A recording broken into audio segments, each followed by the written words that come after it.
Hey everyone, this is Rep AOC, Alexandria Ocasio-Cortez, and this is my first TikTok. Now, this is not only my first TikTok, but it is a TikTok about TikTok. Now, this week, the CEO of TikTok came and testified before Congress as there is growing rumblings and discussion over a nationwide ban on the app. Do I believe TikTok should be banned? No.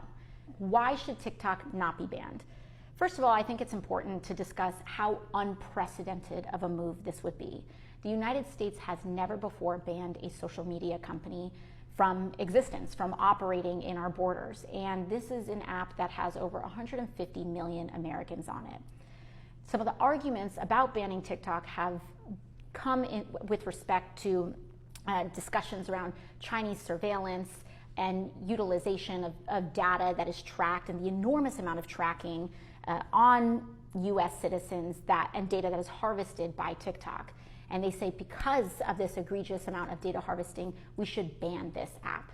However, that doesn't really address the core of the issue, which is the fact that major social media companies are allowed to collect troves of deeply personal data about you that you don't know about without really any significant regulation whatsoever. In fact, the United States is one of the only developed nations in the world that has no significant data or privacy protection laws on the books.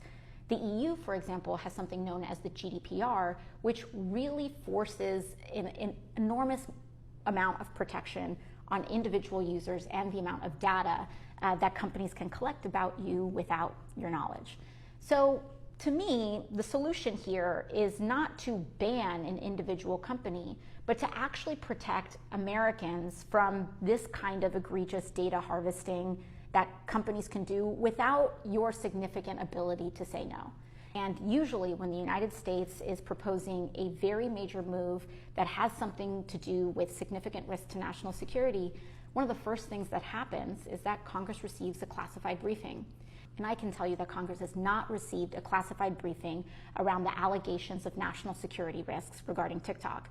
So why would we be proposing a ban regarding such a significant issue without being clued in on this at all? It just doesn't feel right to me. And additionally, this case needs to be made to the public. We are a government by the people and for the people. And if we want to make a decision as significant as banning TikTok, and we believe, or someone believes, that there's really important information that the public deserves to know about why such a decision would be justified, that information should be shared with the public as well. But frankly, I think a lot of this is putting the cart before the horse, because our first priority should be in protecting your ability to exist without social media companies harvesting and commodifying every single piece of data about you and without your consent.